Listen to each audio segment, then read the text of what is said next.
Israel ও যুক্তরাষ্ট্রের সঙ্গে যুদ্ধ এবং নৌ অবরোধের মুখে থাকা ইরানের জন্য নিজেদের স্থল বাণিজ্য পথ খুলে দিয়েছে পাকিস্তান। মার্কিন প্রেসিডেন্ট ডোনাল্ড ট্রাম্প বলেছেন, যুদ্ধ বন্ধে ইরানের দেয়া নতুন প্রস্তাবে তিনি সন্তুষ্ট নন। যুদ্ধের ইতি টানতে কূটনৈতিক তৎপরতা অব্যাহত রাখার কথা জানিয়েছেন ইরানের পররাষ্ট্রমন্ত্রী। চলমান উত্তেজনার মধ্যেই উপসাগরীয় মিত্র দেশ কাতারের কাছে $4 বিলিয়ন প্যাট্রিয়ট ক্ষেপণাস্ত্র বিক্রির অনুমোদন দিয়েছে যুক্তরাষ্ট্র। ইরান যুদ্ধকে কেন্দ্র করে ক্রমবর্ধমান মতপার্থক্যের মধ্যে ন্যাটোর সদস্য জার্মানি থেকে 5,000 সেনা প্রত্যাহারের নির্দেশ দিয়েছেন মার্কিন প্রতিরক্ষামন্ত্রী। মার্কিন সৈন্য প্রত্যাহার হচ্ছে স্পেন থেকেও। ইসরায়েল ও যুক্তরাষ্ট্রের সঙ্গে যে কোনো সময় আবারও যুদ্ধ বেঁধে যেতে পারে বলে জানিয়েছে আইআরজিসি।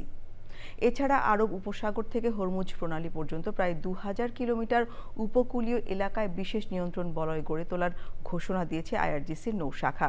সুদীপ্তা মাহমুদের রিপোর্ট। ইরানের জন্য স্থল বাণিজ্য পথ খুলে দিয়েছে পাকিস্তান।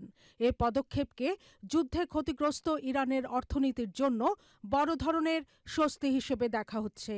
তবে যুক্তরাষ্ট্র ইরানকে চাপে রাখার যে চেষ্টা করছে, পাকিস্তানের এই পদক্ষেপ সেই চেষ্টাকে দুর্বল করে দেয় কিনা সে প্রশ্নও উঠছে। এছাড়া যুদ্ধবন্ধে ইসলামাবাদের মধ্যস্থতায় চলমান আলোচনায় এর কি প্রভাব পড়বে তা নিয়েও শুরু হয়েছে বিশ্লেষণ। ये अलग अलग बैरल की राइफल्स हैं। ইরানের সঙ্গে চলমান উত্তেজনার মধ্যে উপসাগরীয় মিত্র কাতারের কাছে $4 বিলিয়ন মূল্যের প্যাট্রিয়ট ক্ষেপণাস্ত্র বিক্রির অনুমোদন দিয়েছে যুক্তরাষ্ট্র।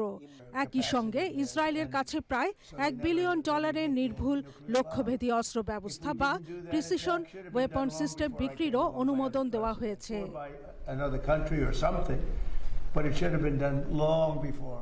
দক্ষিণ লেবাননের নাবাতে ও সিডন এলাকায় ইসরায়েলের বিমান হামলায় এক শিশু ও 2 নারী সহ অন্তত 12 জন নিহত হয়েছে।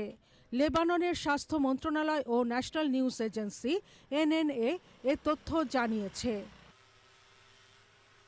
ইরান যুদ্ধকে কেন্দ্র করে মার্কিন প্রেসিডেন্ট ডোনাল্ড ট্রাম্পের সঙ্গে ইউরোপের দেশগুলোর ক্রমবর্ধমান মতপার্থক্যের মধ্যেই ন্যাটোর সদস্য জার্মানি থেকে 5,000 মার্কিন সেনা সরিয়ে নেওয়ার নির্দেশ দিয়েছেন প্রতিরক্ষামন্ত্রী পেট হেগসেথ।